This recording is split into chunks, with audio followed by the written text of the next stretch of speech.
Hey everybody, this is the week after Thanksgiving. We took the week off, which we didn't stop training, but some of you guys may have, so we gave you a week off for these short sets. So it's me, my experience, and my training. I'm going to give you a short set this week, and we're going to talk about timing and the essential elements and how it transfers into everything else you're going to do as a handler and why it's so important. So I'm going to focus on timing this morning with a green handler and a green dog. Obedience, just work the heel command, and I want you to focus solely on timing and the importance of timing. Again, I'll reiterate this. Make sure the collar's high on the neck, just under the jaw, and just behind the ear. So you want to pull all that skin down underneath the collar. Yep. And on the bottom of his neck. There you go. I want to hear just a break in that buckle when you apply your correction. And if the dog's not facing you and looking the opposite direction, make sure you turn. And I want crisp corrections, and make sure you keep a loose lead, okay? Yes, sir. Timing. All right, step off with your left foot. Heel. There you go. Turn and pop. Heel. Heel. Good. Heel. Then when he gets into the proper position, Heel. make sure he's watching you. Turn. Heel. Pop. Heel. Good. Now level him up when he looks Heel. at you. Heel. Yeah. Good boy. Good boy. He's a good boy. So there's two things that I want you to focus on. One is the timing of your correction. So if the second he's out of place, I want you to recognize that and apply a crisp correction. The second thing is that when he is looking at you, I want you to stop and level him up. Okay?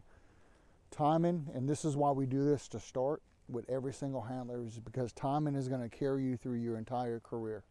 Whether you're delivering a reward, whether you're administering a correction, or whether you're giving praise.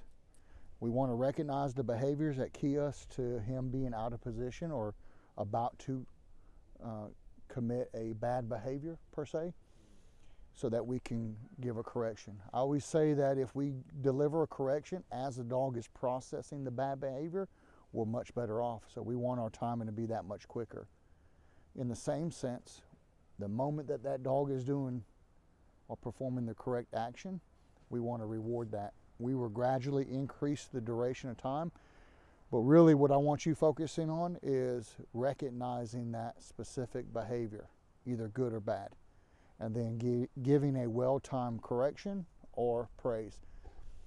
It's very easy to just deliver a crisp reminder with a collar correction, and that's why we're able to use a flat collar with 99% of our dogs. It's based on timing. We don't need all these other tools to deliver the correction for us because we recognize the behavior early on and deliver a correction. A lot of handlers will let the dog get way out here and then try to correct the dog, and all they're using is force. But remember, the dog has already processed the bad behavior, committed the action, and now you're correcting the dog for being out here. So if we catch it here, we take the thought out of the dog's head before they're ever able to process that bad behavior. So just keep that in your mind as we run through this quick session. 5 minutes, and let's work on that, okay? All right. Turn opposite. Stay monotone for now. Good boy. Good boy. Turn opposite the way Yep. he's looking. Turn opposite the way he's looking. All right. And just reinforce the command. Heel. For those that are just listening to this podcast that may not be able to see what's going on, this is a green handler. This is his third set with this dog, and I'm only working on the heel. I'm keeping it very simple, not only for the dog, but also for the handler. Heel. And our sessions are only 5 minutes. That way I don't add too much into the equation for the handler that's getting used to his dog, but the same thing for the dog. That way if the handler's making a lot of mistakes, it's not as detrimental to the dog right now. The dog's green, so the dog doesn't know him, so I'm focusing on the positive and letting them build a bond together. So for those that are sitting at home, just remember a couple things. We can work a very long set and we can pound things into this session in order to try to fix a problem. But if we practice things 100% correctly each and every time for a short period of time, we can gradually increase the duration of time, both for the dog and for the handler. So I want to start off very simple and build complex tasks into it as we go through training. This is day 2 of a handler's course. New handler, new dog, and I know I've said that a couple of times throughout this. So I'm driving home that point that this is not a dog or handler that's been prepped for this. This is something very new for both of them.